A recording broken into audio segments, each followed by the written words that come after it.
मित्रांनो, मुरांबा या मालिकेच्या 7 मेच्या भागामध्ये अक्षय खूप टेन्शनमध्ये असतो. अभि अक्षयकडे येतो आणि आज जे झालं ते सगळं विसर आणि जेवायला चल, अन्नावर राग काढू नकोस असं अक्षयला समजवण्याचा प्रयत्न करू लागतो. अक्षय मात्र अभिचा हात झटकतो व मला नाही खायचंय म्हणून सांगतो. ते पाहून अभि, तू माझ्यावर राग काढतोय तर मला वाटलं आज तुला सुट्टी आहे, एकत्र बसून गप्पा मारूयात, माझंच चुकलं असं बोलत जायला निघतो. तेव्हा अक्षय अभिला थांबवतो व सॉरी म्हणतो. ते पाहून अभि, तुझं सॉरी बाजूला ठेव व आधी मला सांग एवढी चिडचिड का होते म्हणून अक्षयला विचारू लागतो. त्यावर अक्षय, सतत मन मारून जगावं लागतंय, स्वतःच्या मर्जीने जगावं तर आरोपी ठरवतात असं हताश होत बोलतो. अभिला अक्षय कशाबद्दल बोलतोय ते काहीच कळत नाही. त्यामुळे अभि, 2+2 4 इतकं सोपं करून सांगशील का असं हसत विचारतो. तेव्हा अक्षय, त्या रमामुळे गोची होते माझी असं अभिला सांगू लागतो. ते ऐकून अभि, तुझ्या सगळ्या प्रॉब्लेमची सुई रमावरच का अडकते, त्या बिचारीचा काय दोष आहे असं अक्षयला विचारतो. तेव्हा अक्षय, तूही तिला बिचारी समजतोस का, परंतु मी ओळखतो तिला आणि कुठलाही साधा माणूस तिच्या गावंडळपणाला हसेल, परंतु मी कधी हसलोय का असं अभिला विचारतो.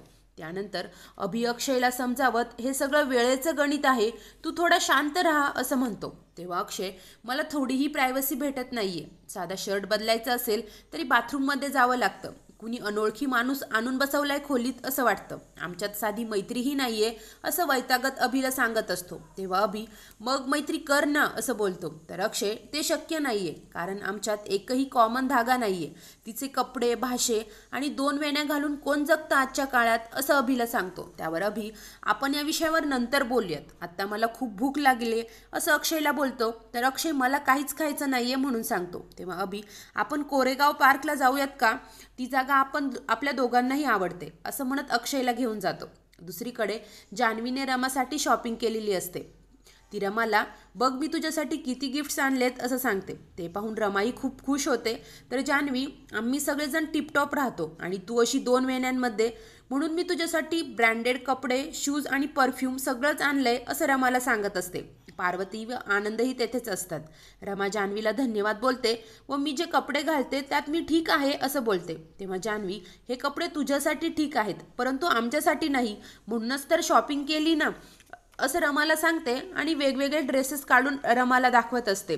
ते वेस्टर्न कपडे पाहून रमा, मी असे कपडे शाळेत असताना घालायचे, हे कपडे मी घालतही नाही आणि ते मला शोभणारही नाही, तुम्ही माझ्यासाठी शॉपिंग केलीत, खूप खूप धन्यवाद असं बोलत ते कपडे घालण्यास नकार देते. तेव्हा जान्हवी चिडते व आयाजी बघा ना असं पार्वतीला बोलते. तेव्हा पार्वती रमाला, तिने एवढे पैसे खर्च करून तुझ्यासाठी शॉपिंग केली आहे आणि तू ट्रायही करणार नाहीस का, मोठे लोक जेव्हा प्रेमाने काहीतरी देतात तेव्हा त्यांचा असा अनादर करायचा नसतो असं बोलत रमाला कपडे घालण्याचा आग्रह करत असते.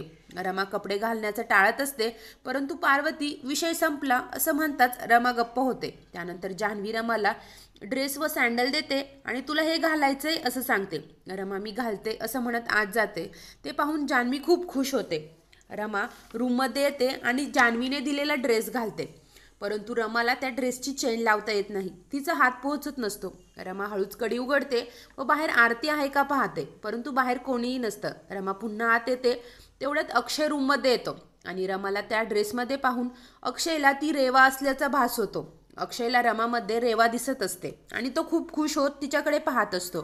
तेवढ्यात रमाच्या अहो या आवाजाने अक्षय भानावर येतो व रमाला त्या ड्रेसमध्ये पाहून वा नाईस असं उपहासाने बोलतो. एक क्षण रमा खूप खुश होते परंतु दुसऱ्या क्षणी अक्षय, तुला अजून 1 महिनाही झाला नाहीये या घरात येऊन, लगेच श्रीमंतीचं वारं लागलं आणि हा असा 1 पीस घालून तू लगेच फाडफाड इंग्लिश बोलायला लागणार आहेस का असं रमाला टोचून बोलतो. तेव्हा रमा, मला हा ड्रेस घालायचाच नव्हता परंतु जान्हवी वहिनींनी आणलाय माझ्यासाठी असं अक्षयला सांगते. ते ऐकून अक्षयला आश्चर्य वाटतं व या घरात काय चाललंय असं तो विचार करत बोलतो. त्यानंतर रमा अक्षयला, आरती वहिनींना बोलवाल का असं विचारते. तेव्हा अक्षय, आरती घरात नाहीये म्हणून सांगतो. त्यावर रमा, आईंना बोलवा असं बोलते. अक्षय, मी काय तुझा नोकर आहे का, तू बोलाव असं रमाला सांगतो. तेव्हा रमा गप्प होते व बघते असं हळूच पुटपुटते. त्यावर अक्षय रमाला काय झालंय असं विचारतो. रमा ड्रेसची चेन लागत नसल्याचं सांगते. ते ऐकून अक्षय थोडा शांत होतो व ठीक आहे मी बघतो व पुन्हा गोंधळत म्हणजे बोलावतो कुणाला तरी असं बोलत कपाटाकडे जातो. रमा घाबरून लगेच तोंड फिरवते.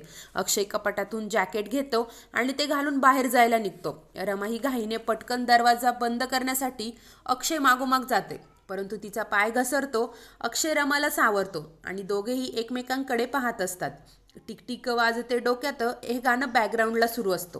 रमा अक्षयकडे प्रेमाने पाहत असते. रमाचा हात हातात आहे हे लक्षात येताच अक्षय पटकन रमाला बाजूला करतो आणि दरवाजा उघडतो.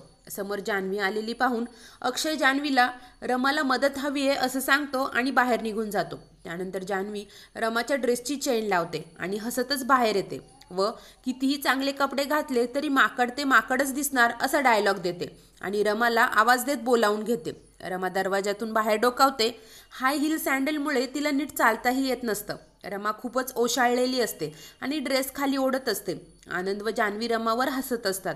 त्यानंतर जान्हवी रमाचा हात धरून पुढे आणते व हा तर कम्प्लीट मेकओव्हर झालाय असं बोलते. तेव्हा पार्वती ब्रँडेड कपडे घातले की ब्रँडेड नसणारा माणूसही चांगला दिसायला लागतो असा टोमणा मारते. तेव्हा जान्हवी रमाला तू आता मुकादमांची सून आहेस, तू असेच कपडे घालायचेच असं सांगते आणि तिने आणलेले ड्रेस त्यांच्या किमती सांगत रमाला दाखवत असते.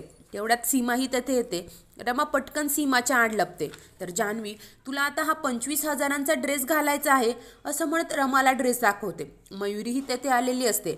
रमासाठी आणलेले ड्रेस पाहून मयुरी ही तर सून आहे, परंतु मी मुलगी आहे या घरची, पण माझे नाही असे कोणी लाड केले असं रागाने बोलते. तेव्हा जान्हवी मयुरी वंश ती नवीन आहे असं मयुरीला बोलते. रमा मात्र मला माफ करा, मी हे ड्रेस नाही घालू शकत, मला माहीत नव्हतं हे ड्रेस एवढे महाग आहेत, आमच्या तर घराचं भाडं 7,000 आहे, तरीही कधी कधी आम्ही ते जमवू शकत नाही आणि हे ड्रेस तुम्ही तुमच्या पैशातून आणलेत, मला जेव्हा परवडेल तेव्हा मी घालीन हे सगळं असं जान्हवीला सांगत असते. त्यावर पार्वती मग तुला खूप वाट पाहावी लागेल, कारण तुला हे कधी परवडणार आहे असं रमाला बोलते. रमा मात्र ते कपडे घालण्यास नकार देते आणि कपडे परत करा म्हणून सांगते. त्यावर जान्हवी खूप संतापते व मी एवढी शॉपिंग केली, मला थँक्यू म्हणायला हवं, तुझी हिंमत कशी झाली नाही म्हणायची असं मोठ्याने रमावर ओरडत असते. अक्षय तेथे आलेला असतो.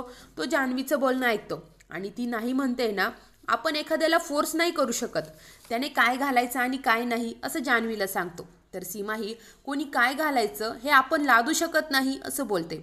लगेचच पार्वती सीमेवर ओरडत एवढ्या दिवस तुझी काही बोलायची हिंमत झाली नव्हती, आता कसं काय बोलतंय असं म्हणते. तेव्हा जान्हवी ही रमा या घरात आल्यापासून हे सगळं घडतंय असं सांगते.